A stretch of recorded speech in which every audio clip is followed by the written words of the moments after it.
जय श्री राम, जय श्री कृष्णा। दर्शकों, मैं नंद किशोर शर्मा, राम स्नेही एस्ट्रो से। दर्शकों, आज हम लाल किताब की जन्म कुंडली के बारे में बात करेंगे कि वास्तव में लाल किताब की जन्म कुंडली आपकी किस्मत को बदल सकती है।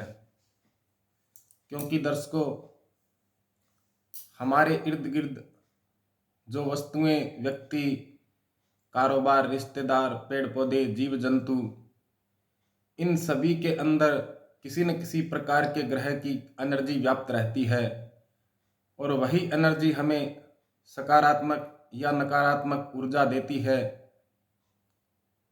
हमें अगर इस बात का पता हो कि कौन सा ग्रह हमारे लिए एक अच्छी एनर्जी और कौन सा ग्रह एक बुरी एनर्जी देने वाला है, तो हम अपने जीवन को एक नई दिशा दे सकते हैं।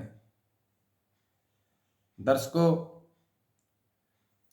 पूर्व जन्म के कुछ ऋण, कुछ कर्ज भी होते हैं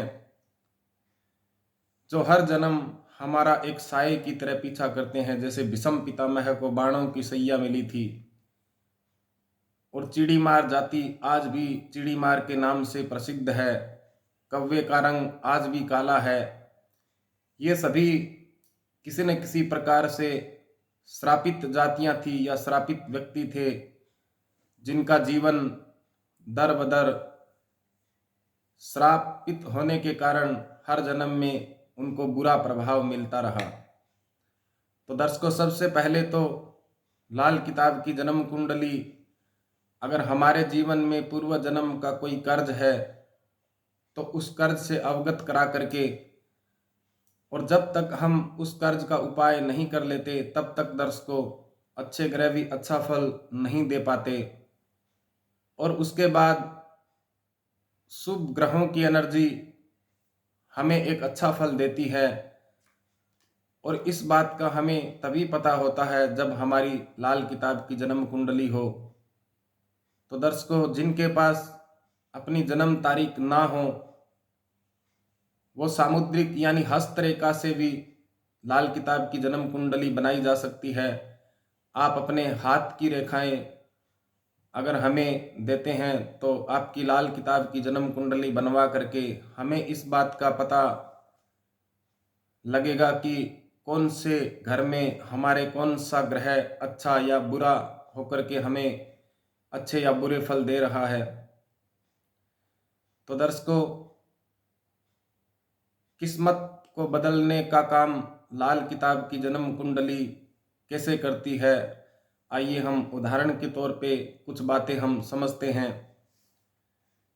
तो जैसे कि दर्शकों,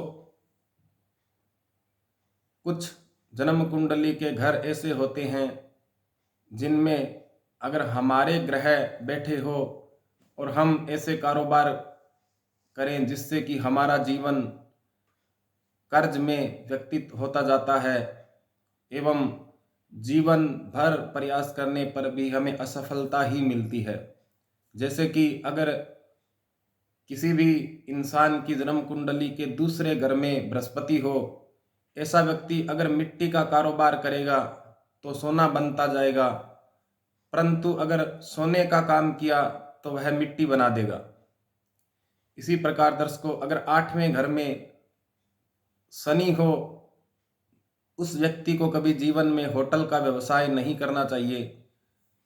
अगर ऐसे व्यक्ति होटल का व्यवसाय करेंगे तो कंगाल भी हो सकते हैं। एवं दर्शकों, कई बार हमें यह पता नहीं होता कि हमें कौन से ग्रहों की वस्तुओं का दान करना चाहिए। हमारी जन्म कुंडली में अगर कोई ग्रह उच्च के हो या अच्छे हो या शुभ स्थिति में बैठे हो, और ऐसे समय में अगर हमने उन ग्रहों की वस्तुओं का दान किया तो हमें बुरा फल ही मिलेगा एवं वो ग्रह अपनी बरकत घटा देगा। जैसे कि अगर किसी इंसान की कुंडली में शनि अच्छा हो 10वें घर में या 11वें घर में, या स्वयं की राशि में या मित्र ग्रह के साथ बैठा हो, या उच्च का होकर के जन्म कुंडली के 7वें घर में बैठा हो, ऐसा व्यक्ति अगर लोहे, लकड़ी, सीमेंट, बजरी, सरिया ऐसे व्यवसाय से जुड़ा हुआ हो और अगर वह शनि की वस्तुओं का दान करेगा तो शनि अपना बोरिया बिस्तर लपेट करके रवाना हो जाएगा एवं उसे अच्छे की जगह बुरे फल मिलने प्रारंभ हो जाएंगे।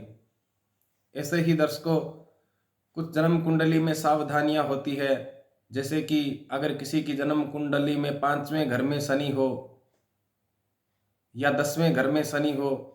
10वें घर का शनि जब तक जातक किराए के मकान में रहेगा उत्तरोत्तर वृद्धि करेगा, लाभ प्राप्त करेगा, परंतु जिस दिन स्वयं का मकान बना लिया उसी दिन शनि अपना अच्छा प्रभाव छोड़ देगा एवं दर्शकों उस इंसान को कारोबार में नुकसान हो सकते हैं। ऐसे में अगर 10वें घर में शनि हो तो 55 वर्ष की आयु से पहले मकान नहीं बनाना चाहिए। तो दर्शकों, अगर आप अपनी लाल किताब की जन्म कुंडली बनवाते हैं तो लाल किताब की जन्म कुंडली से हम आपको ये बताएंगे कि आपके कौन कौन से ग्रह अच्छे हैं और उन ग्रहों की कौन कौन सी ऐसी वस्तुएं हैं जिनका आप जीवन पर्यंत दान ना करें एवं कौन से ग्रह आपके बुरे हैं जिनका दान करने से आपको अच्छे फल मिलेंगे। एवं दर्शकों, कौन सा ऐसा कारोबार है जो करने से आपको सफलता मिलेगी एवं कौन सा रत्न आप पहने एवं कौन से रत्न आपके लिए जहर का काम कर सकते हैं, किस रंग के कपड़े आप पहने और कौन से रंग के कपड़े नहीं पहनने चाहिए, कब क्या दान करें कब क्या दान न करें, कौन से देवता की पूजा आपको अच्छा फल देगी। एवं दर्शकों, अगर आपका कोई ग्रह सोया हुआ है, जैसे कि उदाहरण के तौर पे अगर पहले घर में आपका सूर्य है तो सूर्य आपको जब तक अच्छा फल नहीं देने वाला जब तक कि वो ग्रह जागृत ना हो जाए।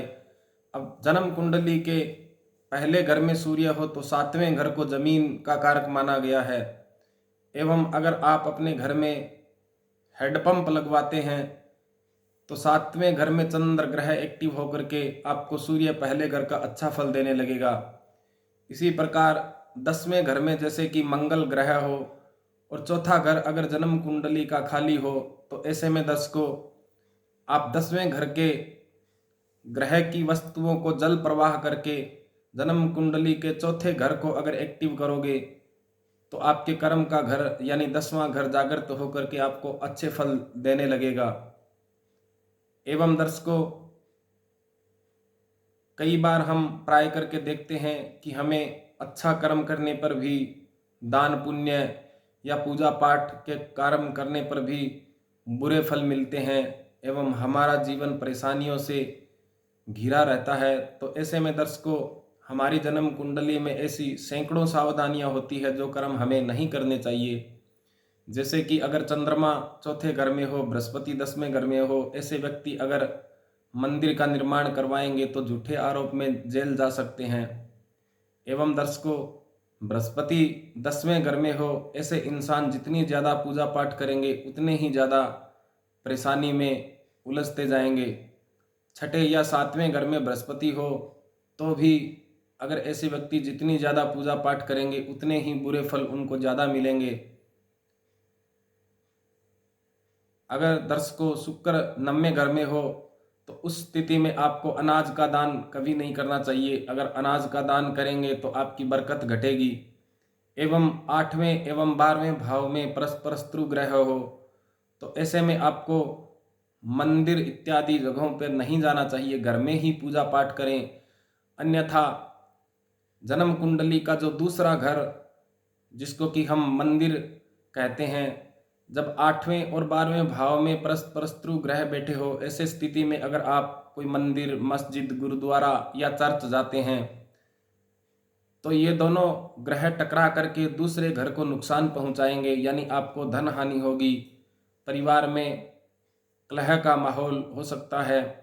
तो ऐसे ही दर्शकों, हमारे इर्द गिर्द जो भी जीव जंतु, पेड़ पौधे, रिश्तेदार, पक्षी, कारोबार, ये सभी चीज़ों में किसी न किसी ग्रह की एनर्जी व्याप्त रहती है। हमारी जन्म कुंडली में जो ग्रह अच्छे हैं उन ग्रहों की वस्तुओं से हमें सदा लाभ मिलेगा। एवं जो ग्रह हमारे बुरे हैं उन ग्रहों की वस्तुओं से हमें नुकसान होगा। ये सब बातें जानने के लिए एक बार आप हमारे संस्थान से लाल किताब की जन्म कुंडली अवश्य बनवाएं। वास्तव में आपकी किस्मत बदल सकती है। एवं दर्शकों, अगर आपने अपनी सच्ची श्रद्धा से 90 दिन के लिए उपाय कर लिए तो आपको एक जीवन में नई दिशा मिलेगी। तो दर्शकों, आप अपनी लाल किताब की जन्म कुंडली बनवाने के लिए हमारे संस्थान के नीचे दिए गए नंबर पे आप संपर्क कर सकते हैं एवं हमारी वेबसाइट divyaratan.com पे आप विजिट कर सकते हैं। एवं दर्शकों, लाल किताब की जन्म कुंडली रतन, रुद्राक्ष, पिरामिड, स्फटिक, मारद, मालाएं, इन सभी वस्तुओं की प्रामाणिक जानकारी के लिए आप हमारे संस्थान से संपर्क कर सकते हैं। जय श्री राम, जय श्री कृष्ण।